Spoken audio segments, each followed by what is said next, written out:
I definitely in this latest novel really explore the concept of found family and chosen family.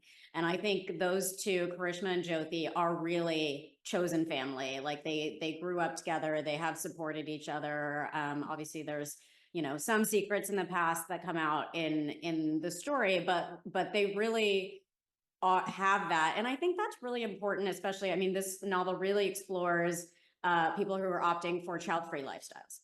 And so I think that also found family has higher weight, I think, for people who have a lifestyle like that. Like, I think, you know, if you have children or are married, I think that often becomes your core, right? That often becomes the thing that you frankly don't have time to do much outside of that and foster and develop other relationships. But, you know, I am child free, happily so. And it's hard to travel to all those countries without, with the children.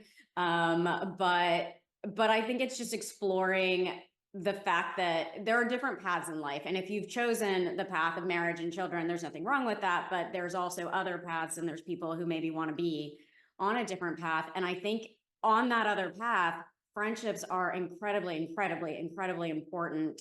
They're, you know, they're the people you probably spend the majority of your time with. And I think just honoring that type of relationship, and there are close relationships. There's going to be issues that come up, you know, over decades. If you're friends with anyone, you know, people change over time, different things happen. So it really explores that. But it is going back to the fact that I am choosing this person and this relationship to be a significant part of my life. And so I love the relationship between the two of them.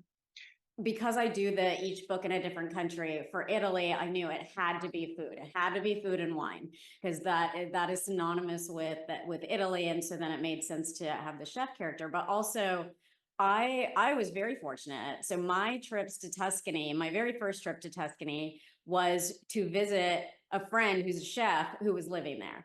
And so all of the restaurants that are mentioned in the book, they are not fictional. They are actual restaurants in Florence that you can go to. The dishes mentioned there, they are still there. They are still open.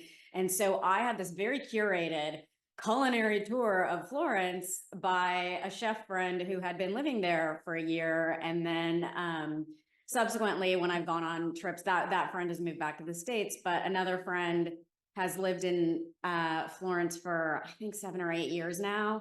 And so I had a very like locals experience of Florence and of Tuscany in general. And so I felt that was just such an important place to write about. I love my time there, but I've been so fortunate that I have never spent time there fully as a tourist.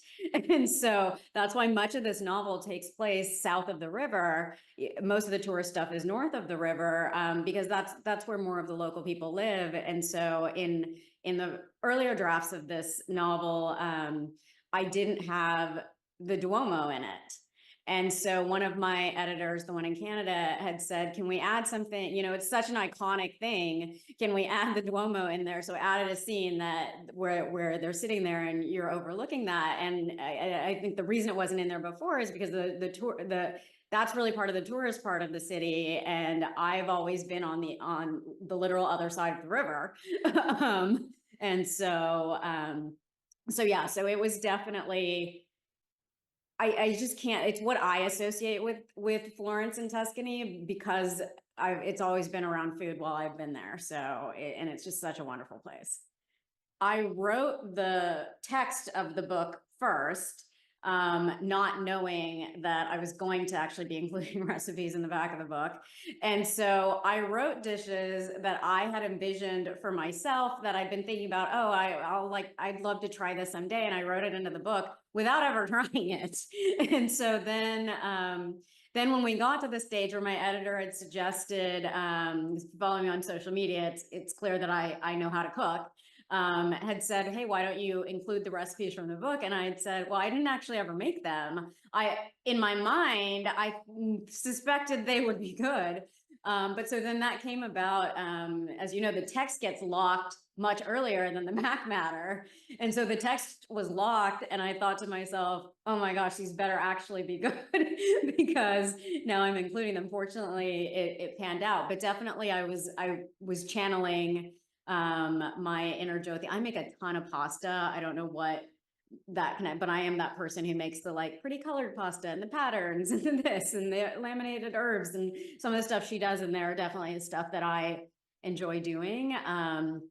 But yeah, I definitely, in hindsight, I will think through any food material I include in a book before that law text stage in case I need to change anything.